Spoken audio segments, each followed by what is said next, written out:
eerste woorde wat Jesus tot mense spreek, is nie 'n stelling nie. Dit is 'n uitnodiging. Dit is nie 'n lesing oor teologie of 'n lys van vereistes nie, net 2 woorde. Volg my. Of soos ons vandag sal sê, kom saam. Welkom by die Sepcast, die tuiste van die nommer 1 netwerk vir jou lewe. Hier draai ons geliefde stories op hulle koppe, kyk na wat die geskiedenis dalk misgekyk het en ontdek saam hoe Jesus ons nooi in 'n groter storie in, daar waar ons bly, werk en speel. Dis hoe genade werk. Dit kom altyd in die vorm van 'n uitnodiging, nie 'n bevel nie, nie 'n skuldbrief nie, 'n uitnodiging. Dink aan daardie toneel by die see van Galilea, 'n paar eenvoudige vissers besig met nette, sonlig op die water, sout in die lug. Jesus stap verby in Matteus 4:19 en hy sê, kom agter my aan. En hulle los alles, nie omdat hulle verstaan het nie, maar omdat iets in sy stem hulle wakker gemaak het.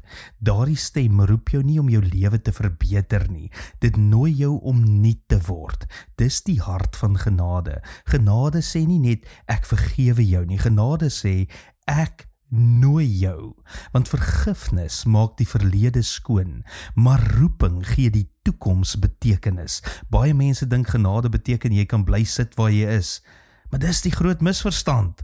Ware genade laat jou nooit waar jy was nie. Dit trek jou op, skuif jou aan, verander jou rigting. Wanneer jy ja sê vir genade, sê jy nee vir stagnasie. En tog, hierdie roep is nooit hard nie. Dit kom in fluisterings, in die stil gewete wat jou herinner aan iemand wat jy moet bel, in die ongemak wat jou dryf om iets reg te maak, in die vrede wat jy ervaar wanneer jy doen wat jy weet reg is. Dis God se genade wat jou steeds roep.